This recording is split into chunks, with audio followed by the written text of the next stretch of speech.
What's the trouble, Mrs. Ambrose? Oh, that thing's floated by again, Stephen. In with one tide, out with the other. Well, I'm sick of it. Don't get upset, Mrs. Ambrose.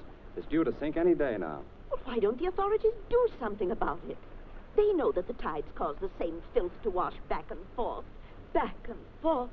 Oh, I tell you, I hate this river. It's people who should be blamed for the filth, not the river. The mail just arrived, Mr. Byrne. Oh, put it on the table, please.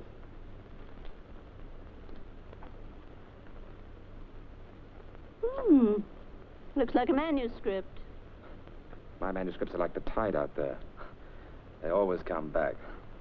Maybe they wouldn't if you took my advice. Spice 'em up. Make 'em racy. That's what the public wants.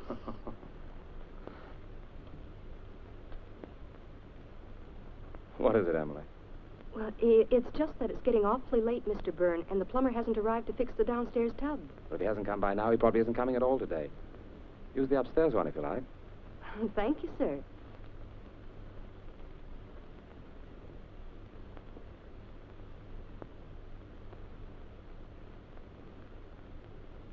How does your wife like the new maid, Stephen? What? Very well, I think. Good. Well, where is Marjorie, by the way? I haven't seen her all day. She's spending the day with the Lawlers in the country. Oh, that's nice. Did she say when she'd be back? Only in time to dress for Miss Whittaker's party. Good heavens. Why, I'd better go and finish my gardening so that I can start to get ready. I've still millions of things to do out here.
Emily. Oh, Mr. Byrne, it's you. Oh, you frightened me. Did I? I thought you were still in the garden. Did you? I left everything nice and tidy for Mrs. Byrne. Did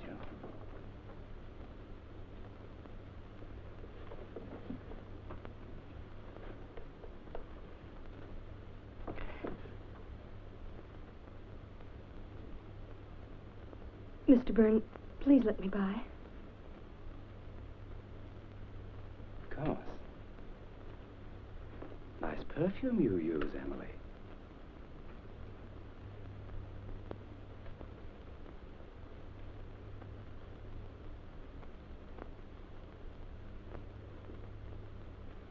Oh, Mr. Byrne, you're hurting me. Emily, You've been drinking. Let me go. would you like me to tell my wife that you've been dipping into her perfume? I don't care. Let me go. Let me go. Emily. Let me go. Let me go. Let me go. Let me go. Stop it. Do you want the whole neighborhood to hear you? Pull yourself together and I'll let you go.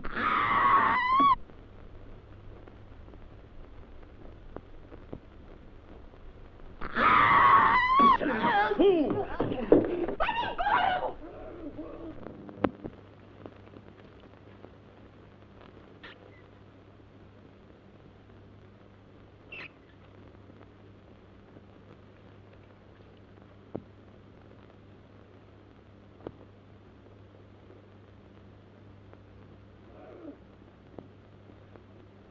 That's better.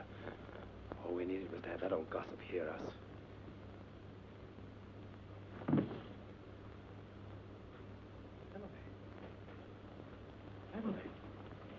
Emily! Emily! Emily!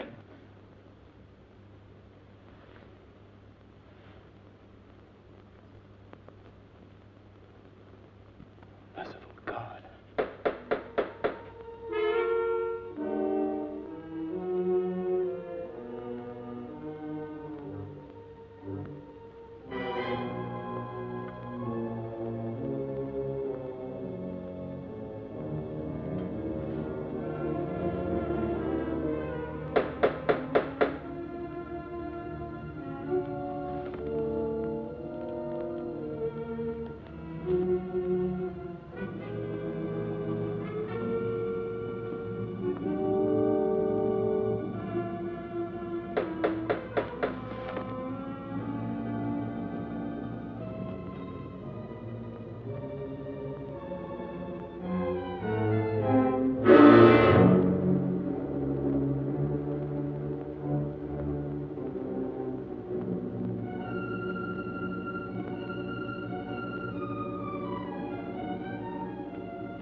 Hello, Stephen. I tried the front door. John. Thank heaven it's you. Oh, what's happened? Well, there's been an accident. Marjorie? No, the new maid, Emily. She fell. Well, let me look at her. No, I... Well, Stephen, what's the matter with you? Have you sent for a doctor? No, there's nothing anybody can do. She fell down the stairs. She hit her head. They'll blame me. Well, why should anybody blame you? Well, look, because I was playing the fool pretending I was going to kiss her. She got frightened and something happened. I don't know what exactly, but of course they'll blame me. Stephen, stop it. Let me look at her.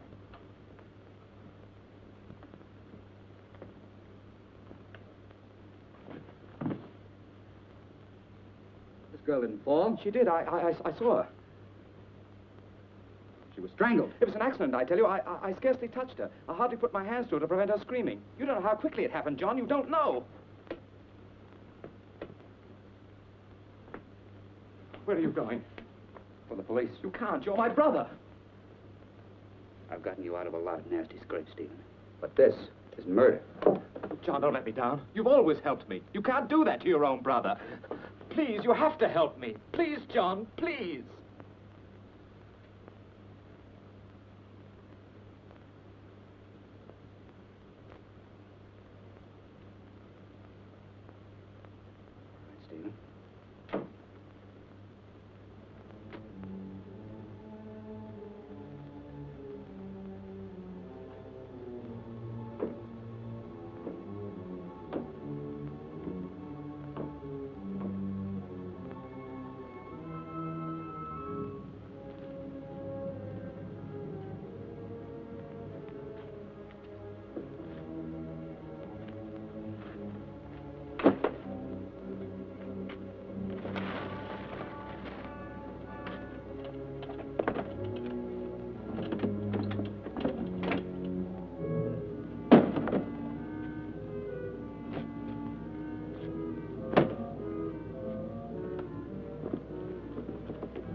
Stephen.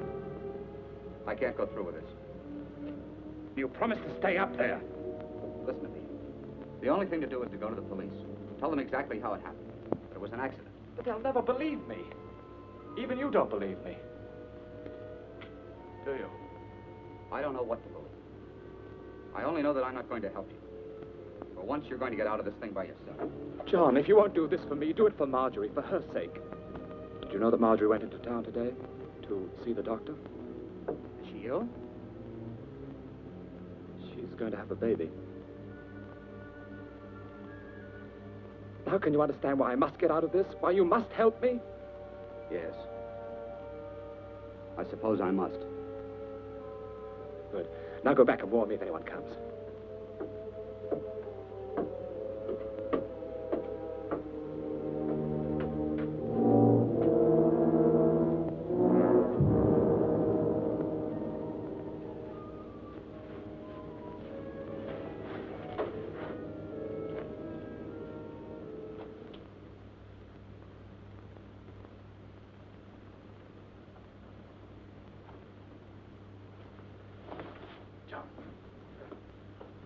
Wait a minute.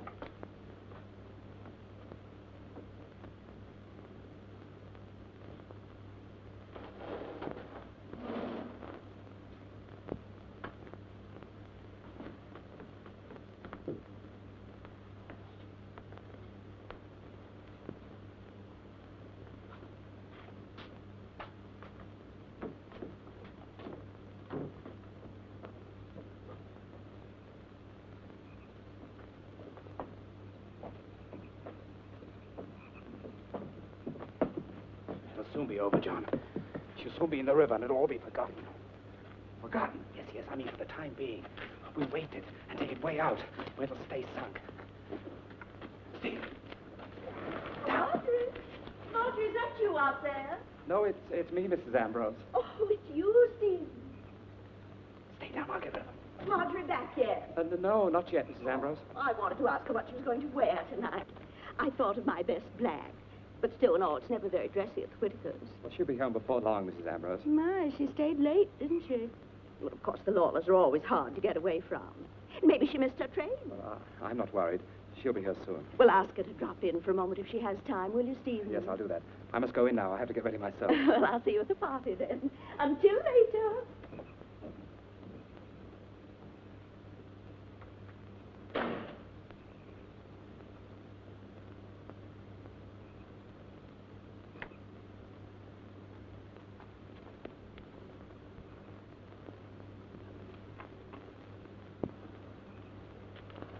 I thought the old hag would never leave. I thought you said Marjorie went to the doctor's today. She did. Mrs. Ambrose said she went to the Lawlers. She went both places. The Lawlers live in the country. If she went there, it means she spent the day. I tell you, she went to the doctor's. Now stop quibbling and help. A scandal would ruin all of us. There are more people to be considered than this dead servant girl. You used to refer to her as Emily. John, don't be like that. Can't you understand how I feel? If I could undo what's happened, if I could go back. But I can't. I've got to think of Marjorie and my child. This has been a lesson to me. I know I've been foolish, but I'll change. I swear I will.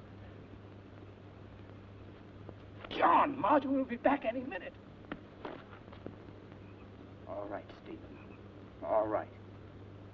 You talked me into this, too, as you have 1,000 times before.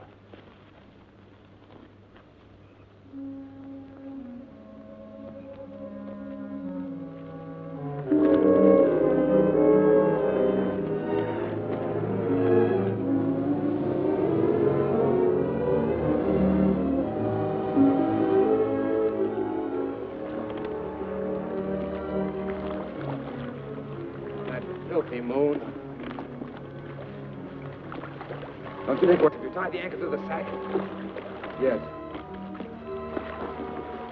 Oh, this should do it. First the anchor.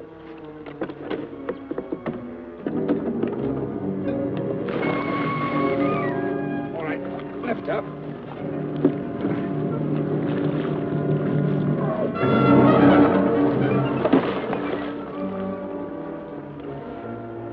Did you see that? What? Something bright. Something flashed out there in the water. Let's get away from here. I'll drop you off at Reed's Point so Marjorie doesn't see you.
Stephen?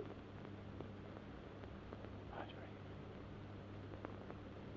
Is that you, Stephen? Yes, Marjorie. You frightened me. Sorry, dear.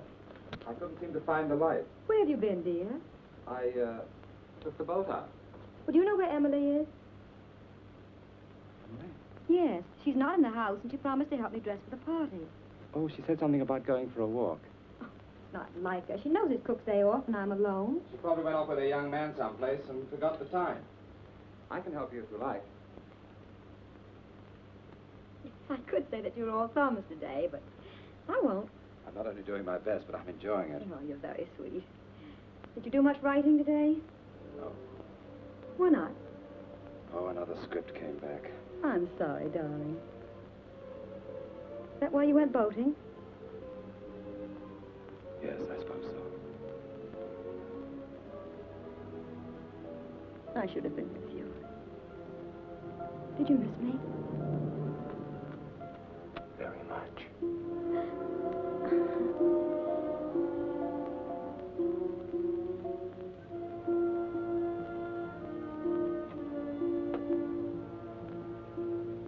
I wish you hadn't gone out today.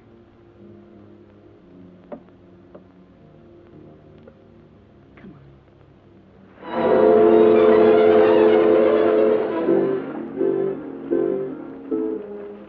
Darling, what is it? What's happened?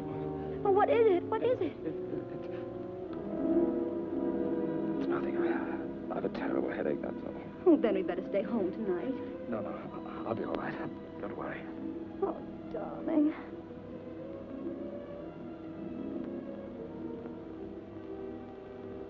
Grab the lady by the hair. Round the lady over there.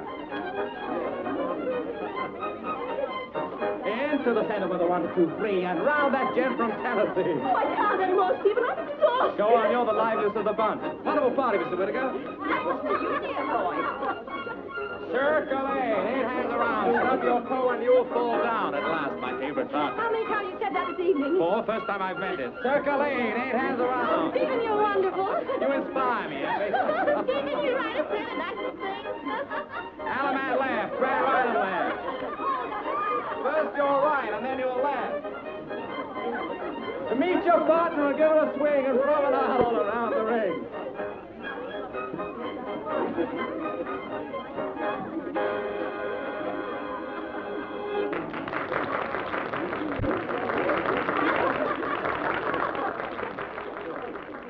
Oh, that brother of yours is a real devil. A real devil. Oh, Stephen, do you know what'll happen to me if I drink that? Why do you think I'm giving it to you? Stephen, you're the limit. Thanks. Well, John, aren't you going to try the punch? No, I don't feel like drinking tonight. What's the matter with him? What? He seems depressed. You ever seen him when he wasn't? Oh, that's not nice, Stephen. It must be very hard to love music very much and not to be able to dance and to be a part of things. He could have been part of things tonight. Why didn't he call the dances as I suggested? He's just naturally a wet blanket, that's all. That's very cruel, Stephen. You wouldn't have said such a thing if you hadn't had... Well, if you hadn't had, say, about 4 too many. Don't start anything, Marjorie. I'm sorry. I'll go see what's wrong with him. John! Why are you leaving? Just what is the purpose of all this dancing, this drinking? Don't you understand? Can't you see what I'm trying to do? No. Well, if anything should ever come out, everyone will remember that we were here at the party, acting in a normal manner. Well, I think it's repulsive. Do you think I'm enjoying myself? Frankly, I do. If it weren't for the fact that I'm protecting both of us. Us? Yes, us. You helped me get rid of it, didn't you? Whatever I've done, you're in it with me. So I advise you to keep your mouth shut. Sorry I had to remind you of that. Well, I'm going to join the party.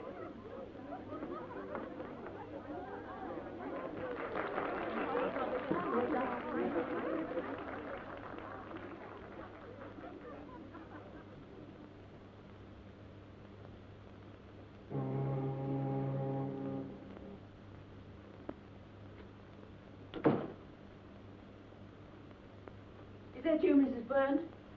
Yes, Mrs. Beach. Oh, you shouldn't have bothered to stay up for us. Oh, Mrs. Byrne, What is it? it's Emily.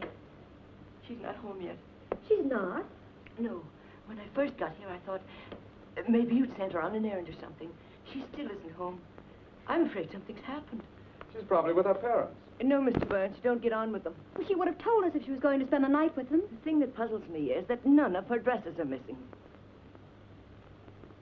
How do you know that, Mrs. Beach? She showed me her things when she first came to us, Mr. Byrne. She didn't have very much.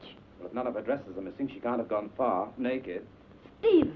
I'm not going to sit up and worry about a promiscuous servant girl who wants to make a night of it someplace. I'm going to bed.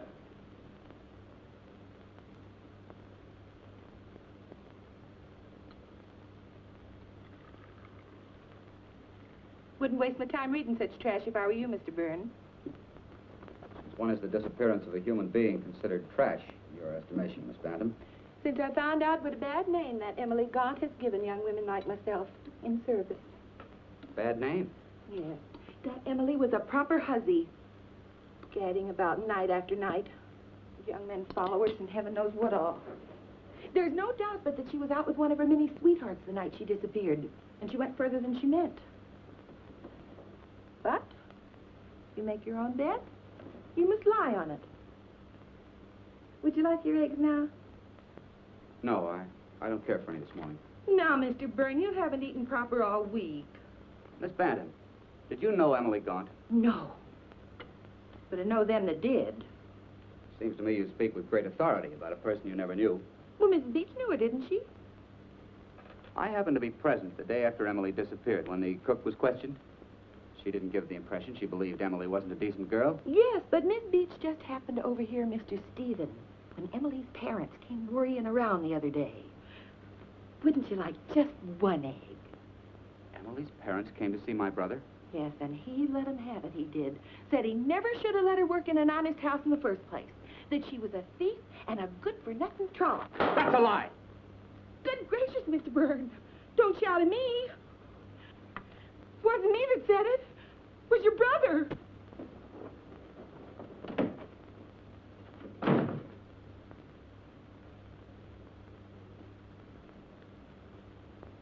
It's the truth, John. At first, I didn't believe it either. But Stephen kept after me to go through my things. Oh, it was Stephen, then, who was first suspicious. Yes. Our whole outfit was missing. Hat, dress, shoes, everything. And only yesterday, I discovered that the opal earrings that Stephen had given me for my birthday were missing, too. Oh, but let's not talk about Emily anymore.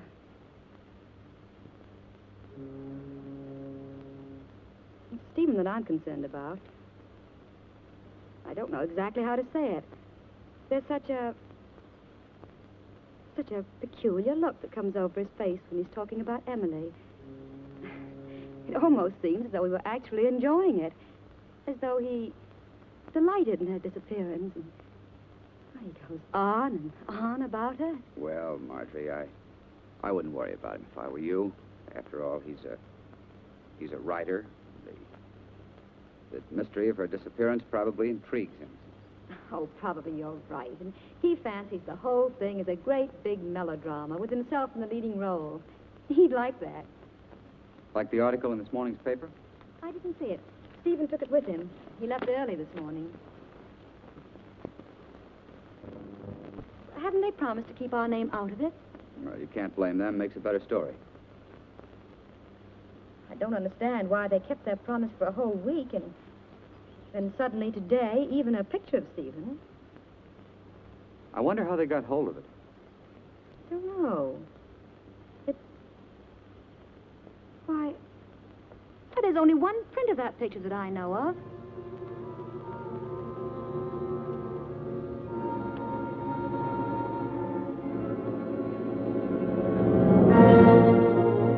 Now, isn't he like a child? He wanted his picture in the paper.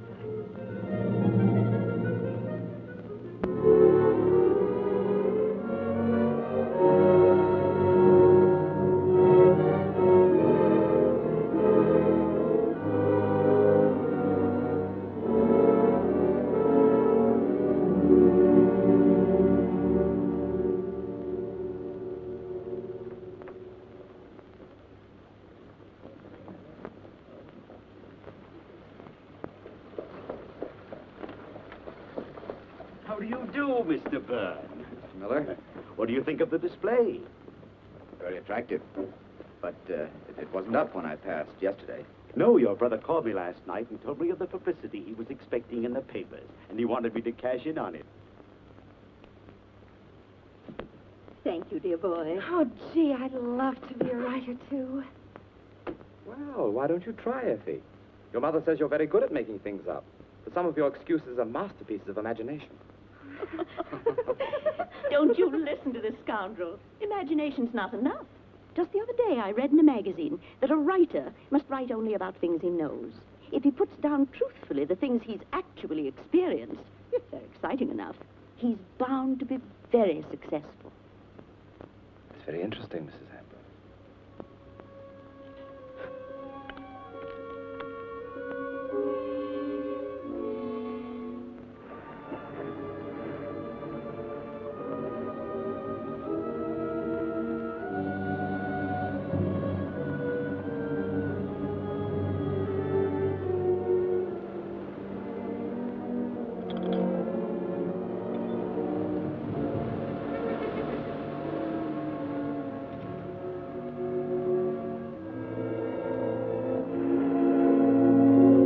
Don't touch that!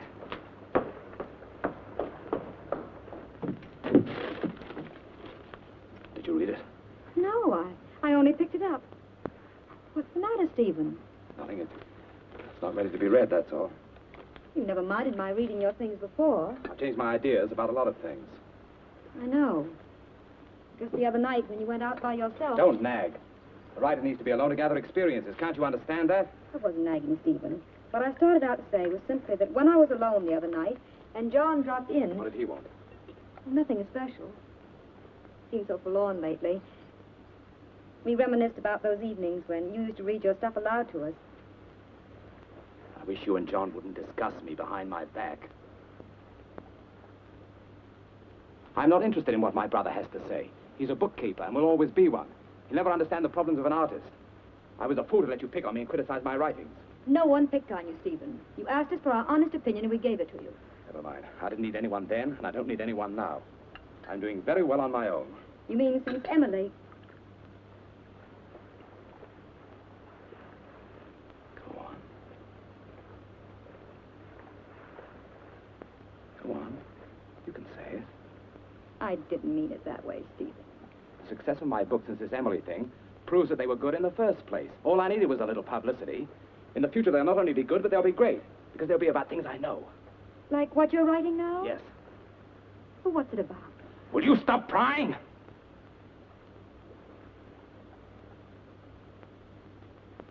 Let's have our tea. I wasn't crying, Stephen. I was only interested. I don't care for any tea. Thank you.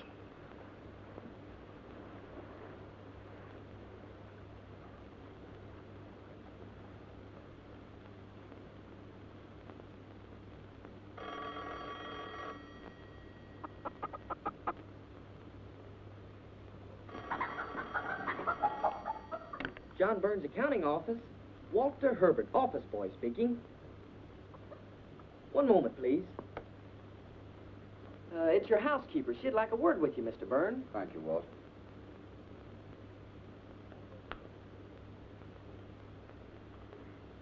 Check these over, Elmer.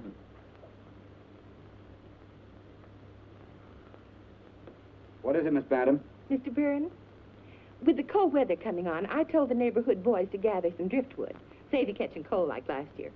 But when I went to get the wood sack, I found that your brother hadn't returned it. I wonder, would you mind stopping there on your way home this evening? When did my brother borrow it, Miss Bantam? Several weeks ago when he was doing the gardening. He sent Emily for it. All right, I'll... When did you say he borrowed it? Several weeks ago. And even though that Emily isn't with him anymore, you'd think they'd return the sack. After all, your name's on it. My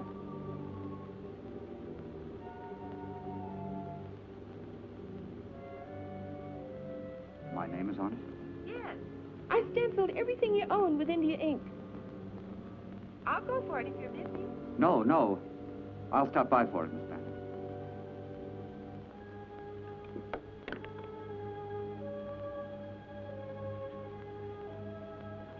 I hate this river. We neighbors really should get up a petition, Stephen. What's the trouble today, Mrs. Ambrose? That horrible thing floated by again. That dead animal. Couldn't be. Must have sunk long ago. No. No, it isn't. Why, it's a sack. Yes, that's what it is. A sack of some kind. Probably filled with rubbish. You see it?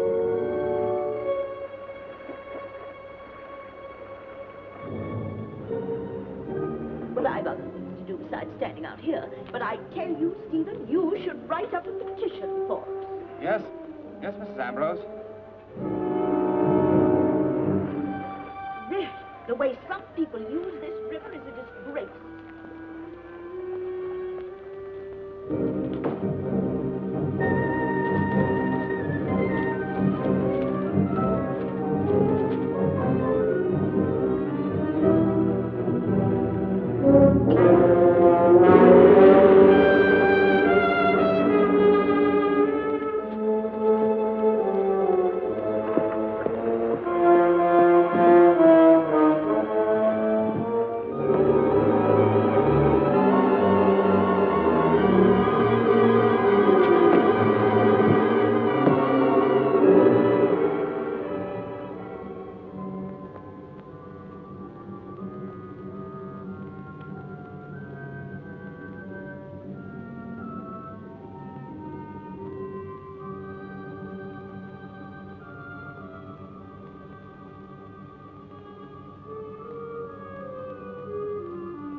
plenty for your thoughts.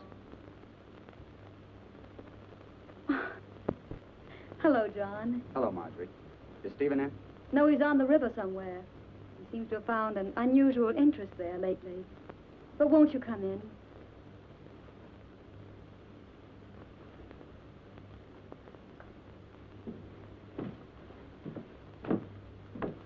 I'm glad you've come, John. I need someone to talk to very badly. When I feel like this, there doesn't seem to be anyone else in the world like you. You mind? You know that I don't. You're nice, John. Very, very nice. Yes, like mint tea when you have a cold. Oh, no, John, like a friend. More than that. Stephen?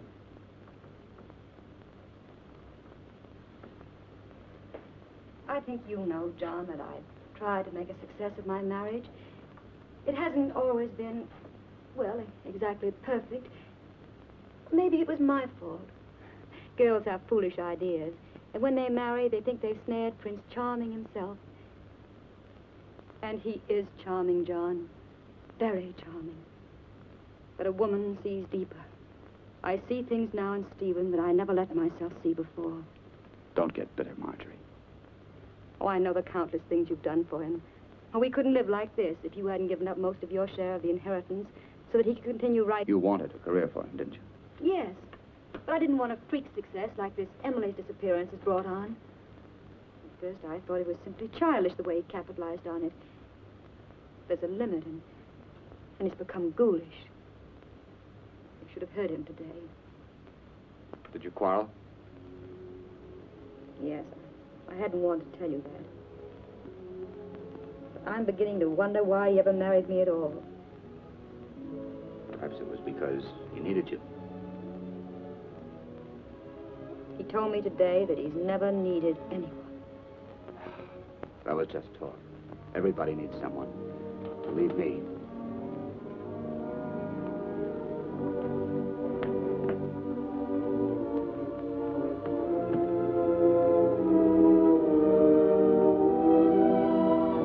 Are you lonely, John?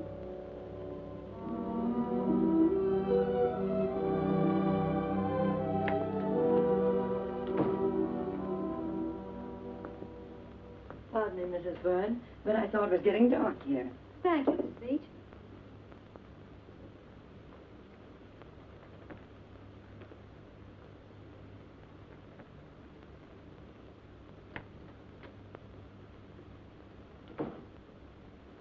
Sorry I said so much, John. It's unfair to talk about Stephen behind his back. But when you're worried, darkness does something to you. I understand, Marjorie. Perhaps you're not prepared to tell me yet, but since you are troubled, I'd like to tell you that I honestly think things are going to be better for you. Stephen's bound to change when the baby comes. The baby? Stephen told me. Stephen told you that I was going to have a baby? Yes. But it's not true. I wish that it were.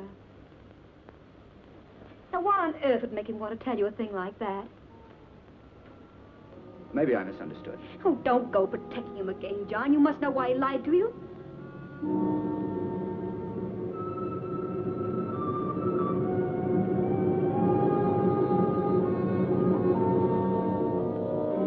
I can't discuss it now, Marjorie. Tell him to come to my place when he gets home. I'll talk to him.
it's all dried out now.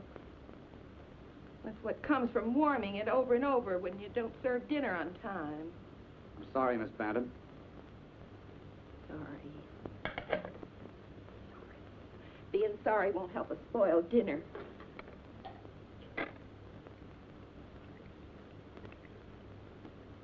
You'll be sorry when you get stomach ulcers.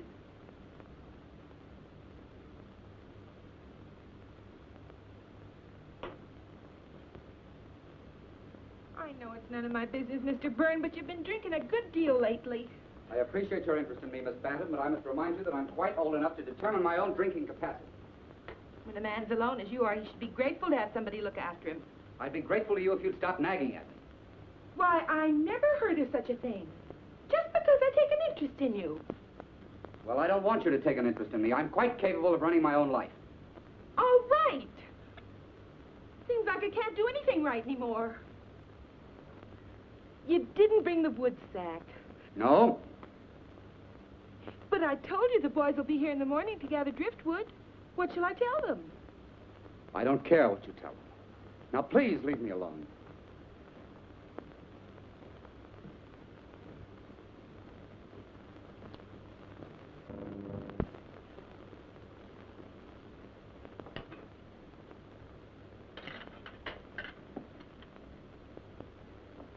I know I'm only a servant girl, Mr. Byrne, but I come from a very genteel family, and I don't have to take this sort of treatment from anyone. If you want to be left alone, perhaps I can leave you alone, permanently. Just as you wish, Miss Bantam. You mean, you want me to go? That's entirely up to you. Well, I can certainly take a hint. Now look what you made me do. Well, I'm leaving you, Mr. Byrne. I'm leaving tonight, and you can get somebody else to take your insults. And I hope you get a thieving hussy like that Emily Gaunt. That's what you deserve. Not a decent girl like myself.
John. It's come up.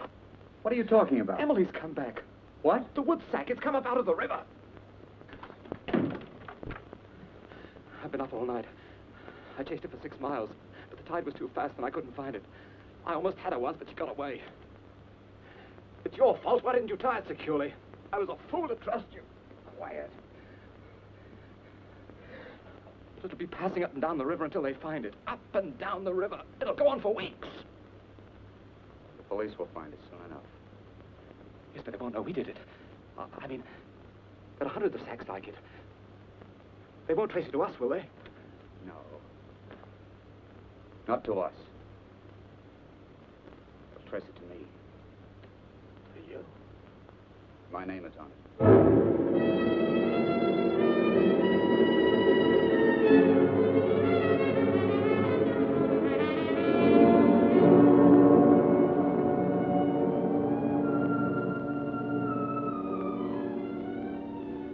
There's a gentleman to see you, Mr. Byrne.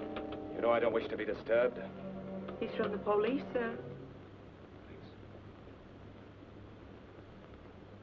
Send him in. Yes, sir.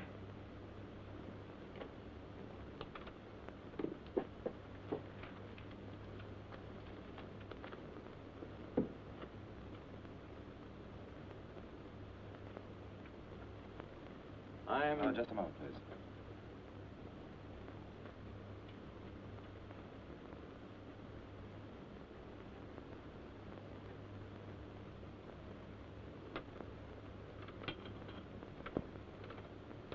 Sorry, I wanted to get my thoughts down before they went away.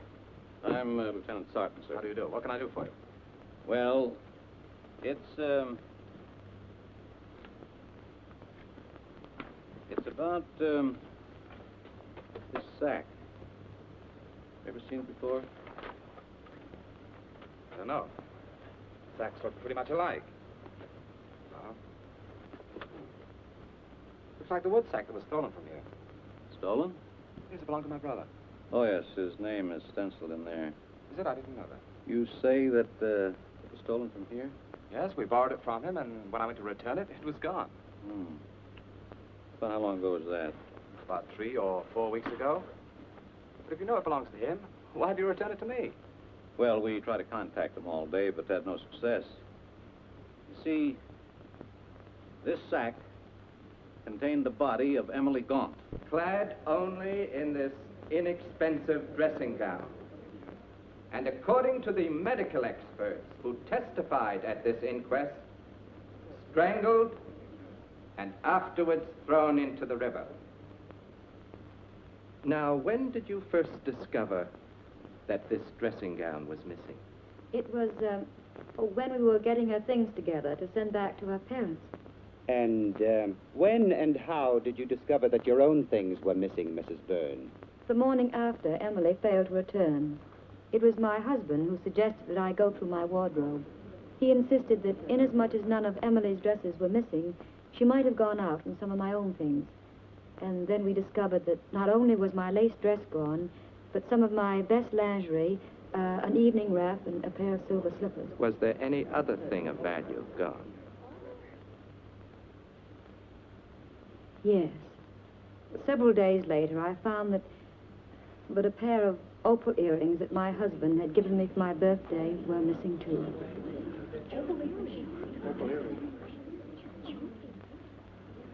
Then you're under the impression that it was Emily Gaunt who took these things. It was hard for me to believe, for in the short time that Emily worked for us, I found her most dependable. But I was forced to this conclusion. What is your occupation, Miss Bantam? I was a housekeeper in the home of Mr. John Burns, sir. But I'm unemployed at present. How long were you employed there? It would have been 5 years this coming Christmas. Why are you no longer employed by Mr. Burns? Because he became too impossible to get along with from the time that Emily Gaunt disappeared.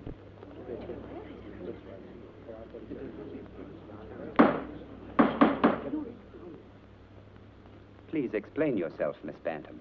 Well, Mr. Byrne became so irritable I could scarcely speak to him and get a civil answer. In what manner would you say that he had changed? Well, Mr. Coroner, He was in the habit of eating a very hearty breakfast after all years of work for him. But after that Emily Gaunt disappeared, in fact, the very morning the story appeared in the newspapers, he scarcely touched a thing. And several times, when I even indicated that the hussy might have got what she deserved, he practically snapped my head off.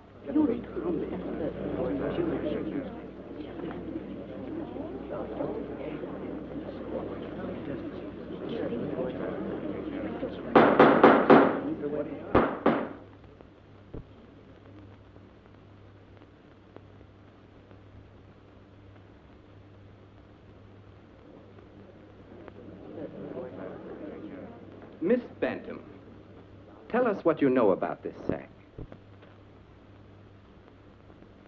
It's Mr. John Burns, all right. I stenciled his name in it. The one that was borrowed by Mr. Stephen Burns? Yes, Mr. Stephen was doing some gardening and needed an extra sack. Emily came for it. And to your knowledge, the sack was never returned? No, sir. But of course, it might have been returned without my knowledge.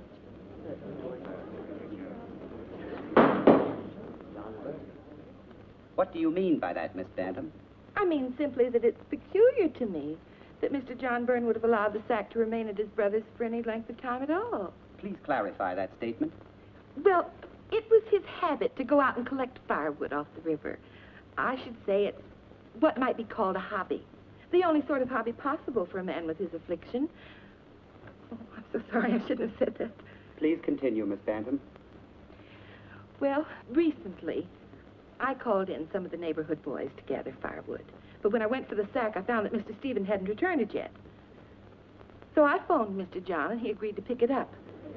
But when he got home, I reminded him that he hadn't. He was quite rude to me. Said he was perfectly capable of running his own household. He raised his voice to such an extent that I was quite nervous and upset. Then he dismissed me. And when did the scene occur between you, Miss Bantam? It was the night before Emily's body was found in the river. You've heard testimony that you borrowed the sack some time ago from your brother. Is that correct? It is.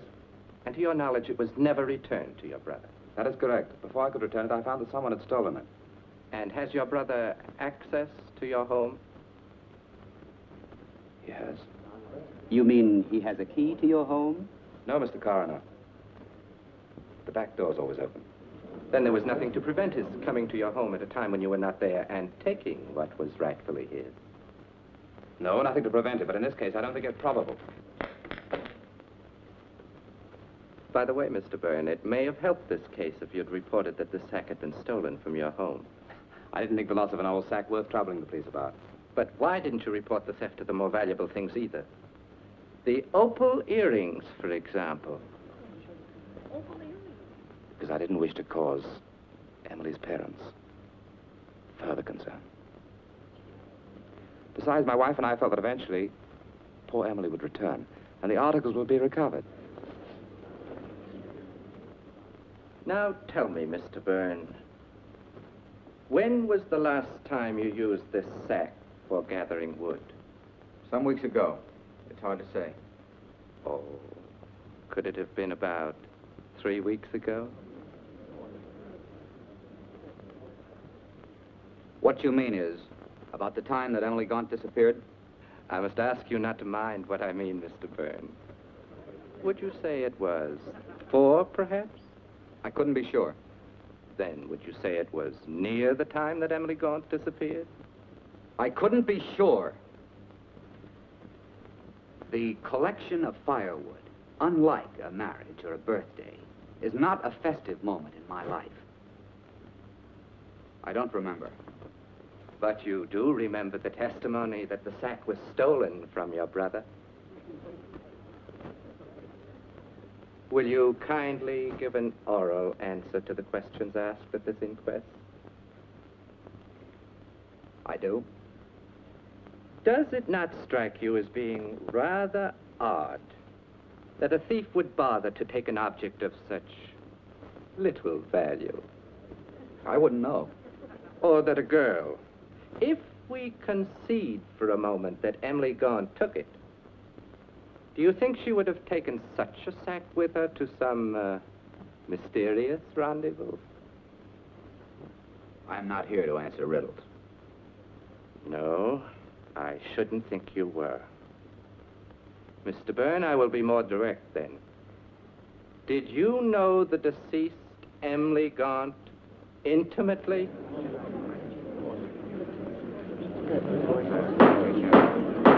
Mr. Byrne, I asked... She was employed by my brother.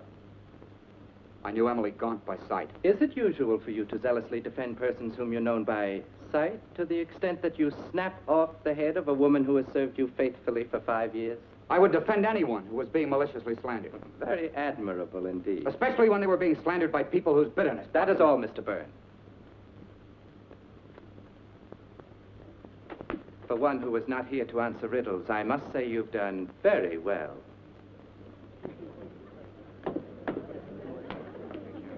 Mr. Coroner, Mr. John Byrne was the last of the witnesses for this inquest. I have a few things I'd like to say, if anyone will let me. If they pertain to this inquest, by all means, Mrs. Ambrose. I can't sit here any longer, listening to all these insinuations against a boy who couldn't possibly harm a fly. It's ridiculous, preposterous. It's downright silly, that's what it is. Mrs. Ambrose, will you kindly control your temper and give us a more coherent reason for your impatience with this inquest? Now, Harry, I'm not trying to take advantage of our friendship, but I've known these Byrne boys since they were lads, and John's only fault is that he works too hard and never thinks evil of anyone. And as for this silly old maid, it's plain as the nose on your face she's in love with him, and imagined heaven knows what about him. And when an old maid's in love, heaven protect the object of her affections if that love goes unrequited. All the devils and all the furies. Oh!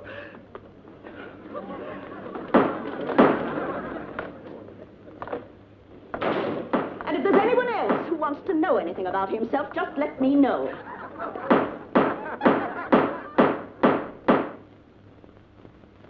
Was there anything else you wish to know, Harry? That will be all, Mrs. Ambrose. And so, in all probability, Emily Gaunt, dressed in her mistress's finery, went off to some secret tryst. Therefore, the conclusion of this inquest is that the girl was murdered by person or persons unknown. Inquest dismissed. Started with Emily, but it might end with me. Here he comes now.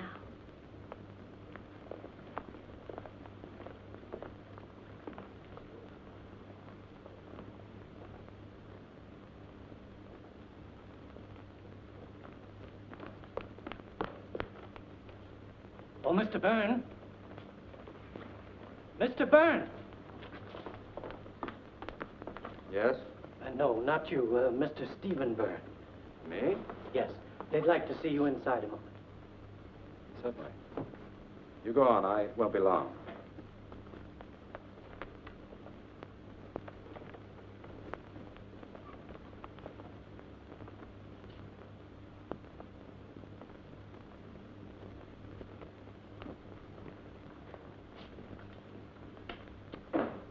Sorry to trouble you again, Mr. Byrne, but you probably realize the case is far from being closed. So? Are you certain you have nothing more you'd like to say to us? Nothing. I can understand your feeling, Mr. Byrne. After all, the man is your brother. But if there's any further light you can throw on this... There's nothing more I can say, except that I'm fully convinced that my brother is innocent. Was that all? That was all.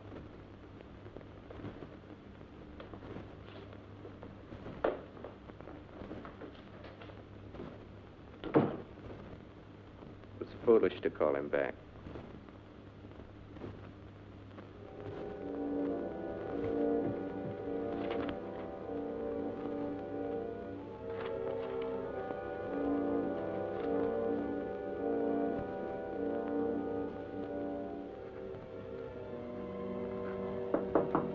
Yes. Stephen. What is it? You know I'm working. Stephen, why are you so irritable? What is it? I'm rather worried. Well, can't you wait and tell me about it later? All right, I'll be in my room. It's about Lieutenant Sarton.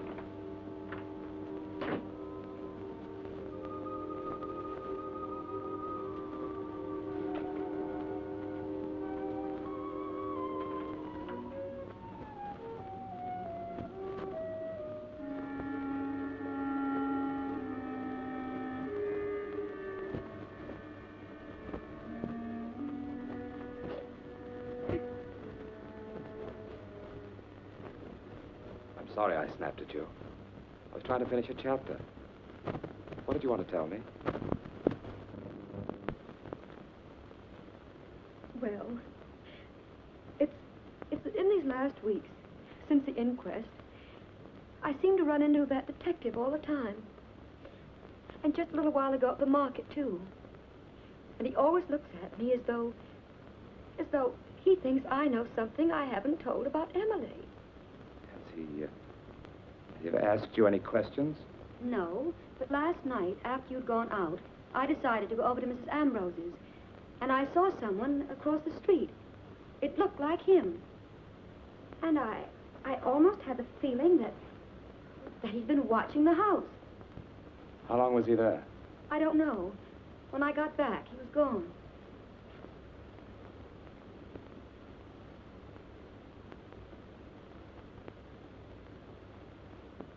Well, if he has any snooping to do, I should think he'd do it in John's direction. What do you mean, Stephen? You were at the inquest. You know what I mean. No, I don't. Well, if you ask me, he acted so stupidly that he forced everyone to believe that he had something to do with it. Stephen. On top of everything else, he hasn't acted normal since the inquest. He shuns everybody. He won't even talk to me. And let's face it, John's a cripple. He knows he hasn't a chance with a girl of our class. It's not hard to believe that he carried on with a servant girl. Stop it. Aside from everything he's done for you, he's your brother. There's a limit to this business of being brothers, Marjorie. Oh, Stephen, you're insane. You're very fond of him, aren't you? You know that. Are you in love with him? How long has this been going on? I don't think I haven't been aware of it. You have a filthy mind.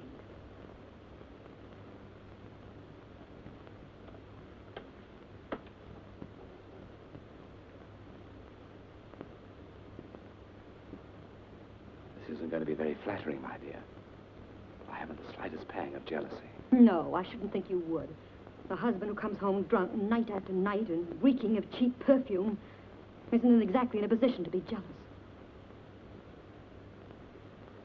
Sometimes cheap perfume can be very exciting. You are a swine, Steve.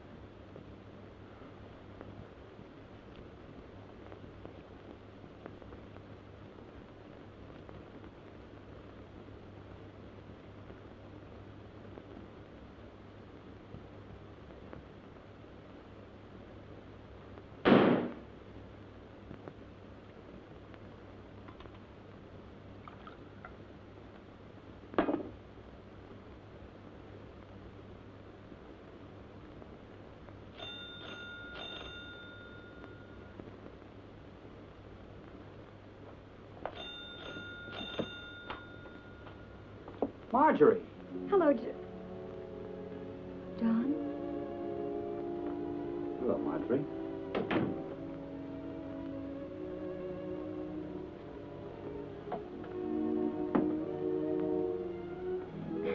I met your office boy on his way over here. I told him I'd bring these up for him. Thank you. I've been here so many times, John. And to the office, too, but you were never in. I know.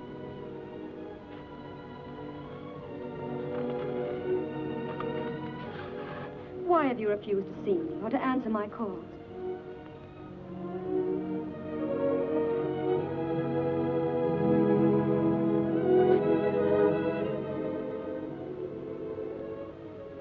Haven't you found a housekeeper yet? There seems to be an extreme shortage of domestic help at present. Why, that's not true. Only yesterday, Mrs. Beach was telling me... It's true in the case of Mr. John Byrne. Even the children know that I killed Emily Gaunt. I know, John. I've learned a lot about people myself lately. They can be very vicious. You think that because you've lived with them for years, they're fond of you. But it's not true. I'm going away, Marjorie. Oh, no, John. Oh, don't run away from them. I'm not running away from them. Is it that you think it'll be better for all of us if you go away?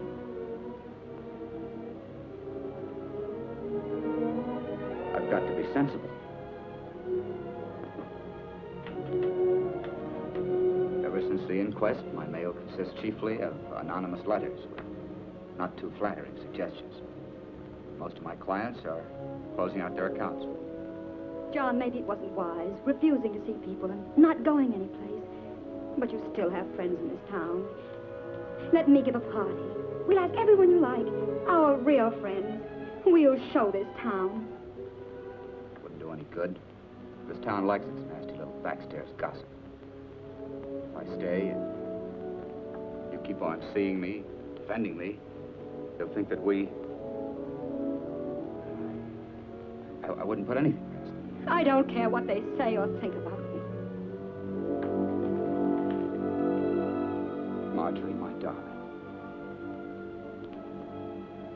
I'd rather die than cause you any suffering. Oh, John, don't talk like that. There must be something I can do.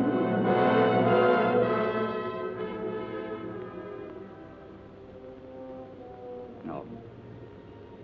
The only thing to do is to go away. I've thought it out very clearly. John, and promise me one thing. Before you do anything, before you make any decisions, let me know. I promise.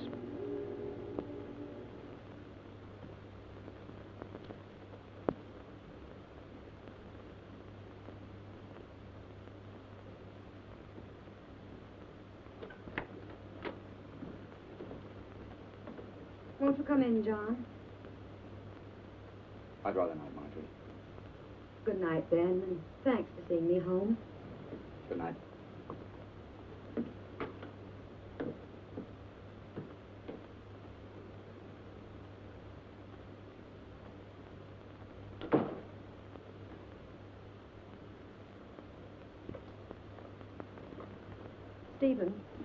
Stephen, it's about John. I'm not interested. Stephen, please, he's desperate. I'm afraid he's going to harm himself in some way. Don't be dramatic. He as much as told me so tonight. He said he'd rather be dead than go on the way things have been going.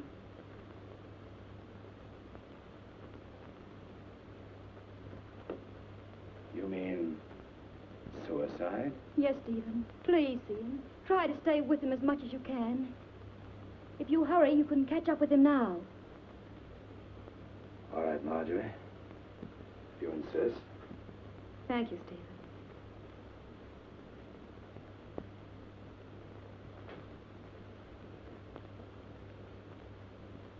Oh, I almost forgot. Mrs. Ambrose was over. She said as long as it's Cook's day off, you should let her know if you want to have supper with her. I'm in no mood for her tonight. I'll have something here.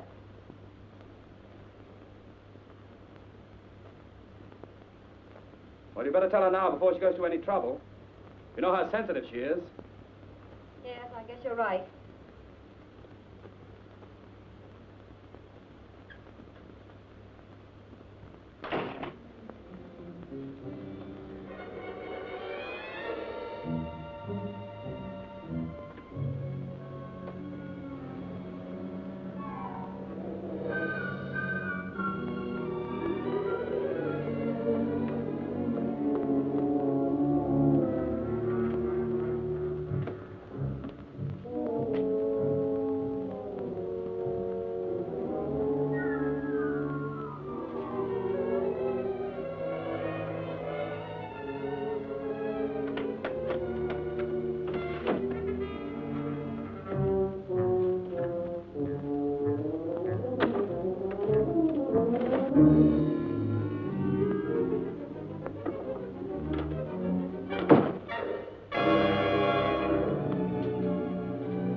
Stephen.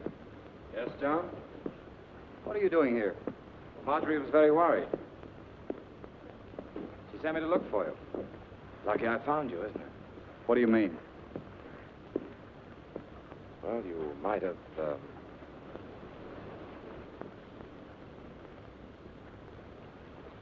No. Suicide would only convince everyone that they'd been right. I'm glad you realized that.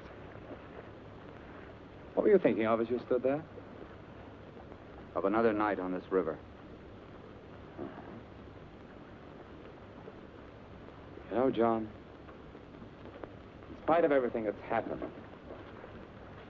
and everything that's going to happen, I want you to know that I've gained something. Gained something? Yes, I was always afraid as a child. I didn't have the courage to do things. I was afraid of people, what they might say or think. Maybe that's why my writing wasn't good. You were right in that. But I'm not afraid anymore, and I've written something good. Because it's real. It took a murder to do that. Doesn't the end justify the means? You must be very, very ill, Stephen. Ill? Yes, sick. Otherwise, you couldn't think as you do. What's happened to you? You know, John, I wish I could really trust you again. But I can't. Am I right?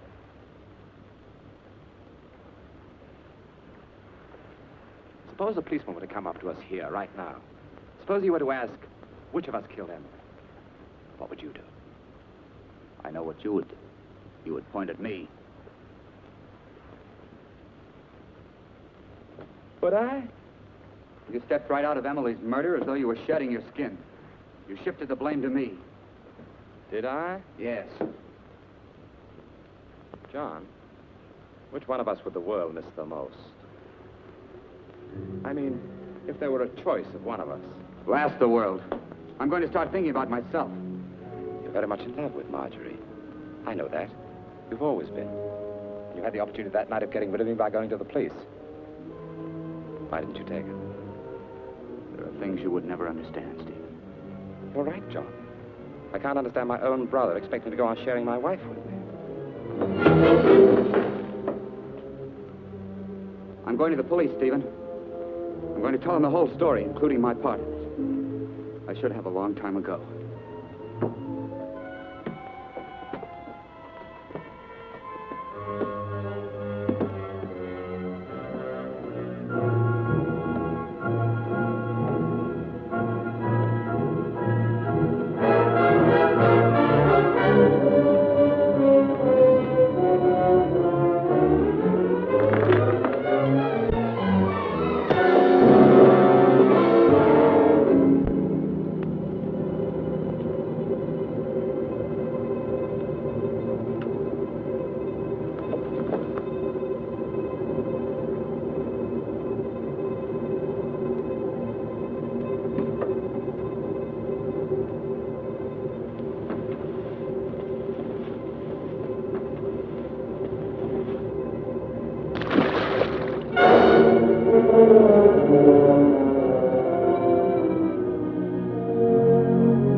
How many times have I told you to keep away from my desk? Stephen. I hadn't expected to have it read for some time. But since you have read it, tell me what you think about it. How can you ask me that? Well, don't you think it's good? Can't you appreciate its quality, quite apart from its content? Not when it says that my husband is a murderer. I thought I disguised it completely. But you read between the lines, didn't you? John must love you very much, letting everyone think he did it. Oh, no. He loved you very much. He was old-fashioned. He believed in chivalry. That's why he kept silent about it. But you, I don't think I can expect you to keep silent about it. Can I? You intend to go on forever letting people think he did it?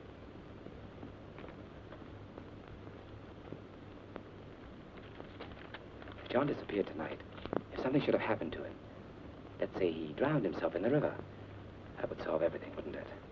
Stephen. everyone would know that he was driven to commit suicide by his guilt, wouldn't they? You're forgetting about me. Oh, no. I'm not forgetting about you. John committed suicide tonight. What? I saw to it. Before I'm through with you, they'll know that what John did once, he did again. Stephen, you're insane. Am I?